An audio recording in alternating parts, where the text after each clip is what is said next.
All right, let's talk about how to name a variable. Now, it's important that whenever we name a variable, the first thing to worry about is that it's a descriptive variable and that we come up with a descriptive name in order to recognize this variable. So that way we don't lose track of it at some point throughout the program. We want it to make sense. So in our last example, we had a box full of apples, which was our variable, and we decided to call that box apples. That made sense. If there were oranges in the box, I wouldn't call the box oranges. So try to be descriptive about the name of your variable. And remember, a variable is just a box or a container that you're putting things into. So if I want to create a new variable, right, and I want to call a variable, let's say I want to call it apples, just like in one of our examples. So if I want to set apples equal to 3, realize that when I named the variable, that I didn't start apples with a capital A, that variables in Python should start with a lowercase letter, okay? So whenever you're naming a variable, make sure that first it starts with a lowercase letter. So 1, it was descriptive. 2, it starts with a lowercase letter. And then let's say I have a variable called secret number, okay? Rather than typing secret space number, you want to separate it with an underscore, okay? So secret number, let's say my secret number is 45.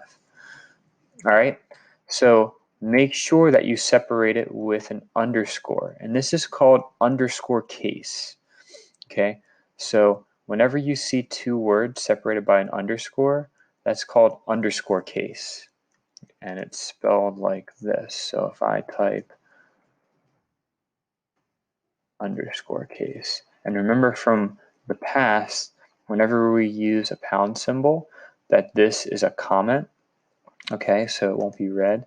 So this is called underscore case.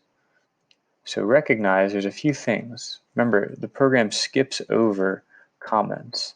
So remember, whenever we have a variable, one, we want it to have a descriptive name. We also, descriptive name. We also want to make sure that it starts with a lowercase letter. Okay, and also we want our variable to be using underscore case. All right, so in Python, that's a typical, I'd say underscore class, underscore case. Every time I press enter, it's like trying to get me to type in that. So I'll just skip over that. Yep. So make sure when you're naming variables that you use these three things.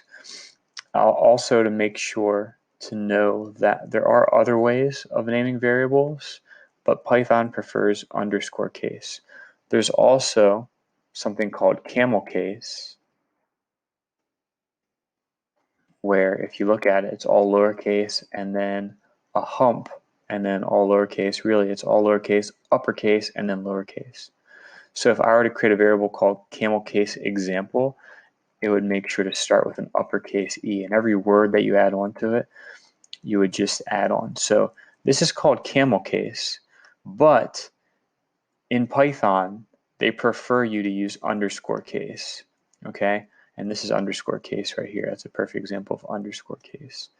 Camel Case is used in other programming languages. We're not going to use it in Python, but it's important to know what it is because sometimes programmers forget and they write in Camel Case instead in Python, or they just prefer that way. So this is an example, once again, lowercase. Whenever you have just one word, you don't have to use an underscore, right? But if you're combining multiple words, use underscore case and use lowercase letters. This is your variable name, this is your assignment operator, and this is its value.